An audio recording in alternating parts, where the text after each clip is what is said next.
साम्राज्य न्यूज, सामान्यांचा असामान्य आवाज।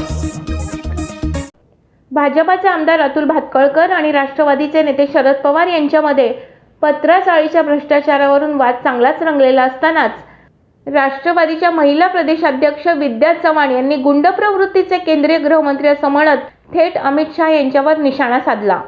बुधवारी महाराष्ट्र राज्याच्या महिला आघाडीच्या प्रदेशाध्यक्ष तथा माजी आमदार विद्या चव्हाण या सोलापूर शहर जिल्हा महिला आघाडीच्या पदाधिकाऱ्यांची आढावा बैठक घेण्यासाठी सोलापूर दौऱ्यावर आल्या होत्या।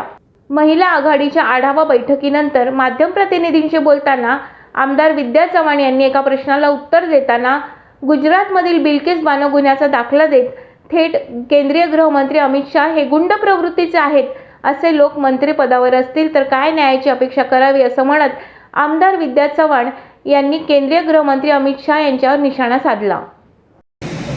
मुख्यमंत्री होते गुजरातचे, तेव्हा आता बिल्किस बानोच्या केसमध्ये आपण बघितलं की निर्भयामध्ये आम्ही सांगतो की फाशी झाली पाहिजे आणि बिल्किस बानोच्या घरातल्या लोकांचे खून करून तिच्या 3 वर्षाच्या मुलीला भिंतीवर आपटून मारलं।